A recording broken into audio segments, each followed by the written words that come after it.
munaasabad lagu taageerayo u diyaargarowga doorashada Somaliland oo la filayo inay dhawaan ka dhacdo Somaliland ayaa maanta lagu qabtay magaalada Gambadhe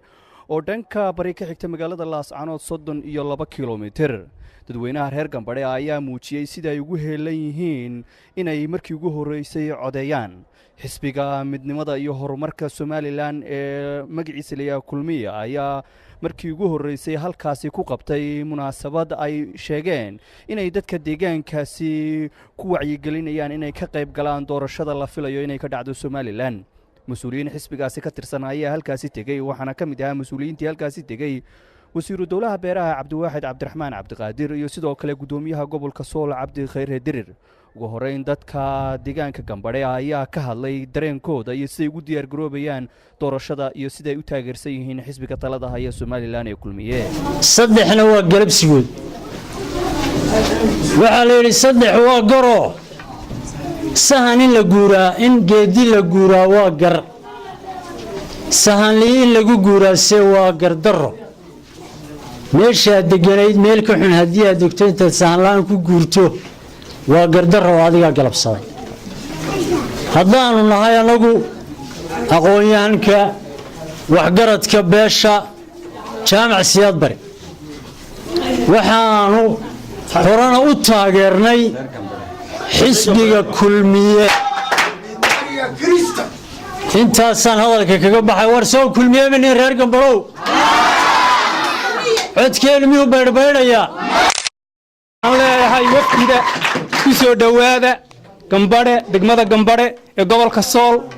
waad u jeedaan sida sharafta leh ay idin soo dhaweeyeen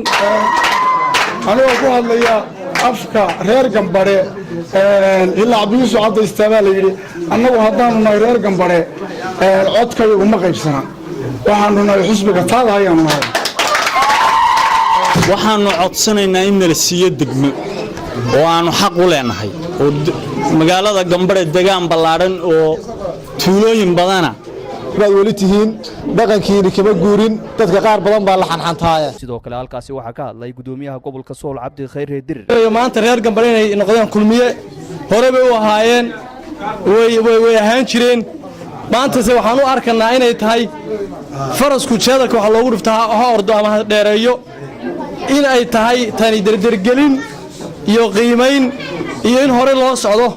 taasi xafladani ka turjumaysaa. ugu dambeyn waxa halkaasi ka hadlay wasiiru dawlaha beeraha Cabdiwaaxid Cabdiraxmaan Cabdiqaadir kaasoo sheegay in ahmiyadda ay leedahay in dadku ka qayb galaan doorashada kaasoo ku tilmaamay inay dadku aayahooda iyo masiirkooda umadeed ka taliyaan si ay u doortaan hoggaan metelaya waxaana uu sheegay in xisbiga talada haya ee kulmiye ay iminka u diyaar yihiin inay wax weyn ka qabtaan deegaanka Gambadhe.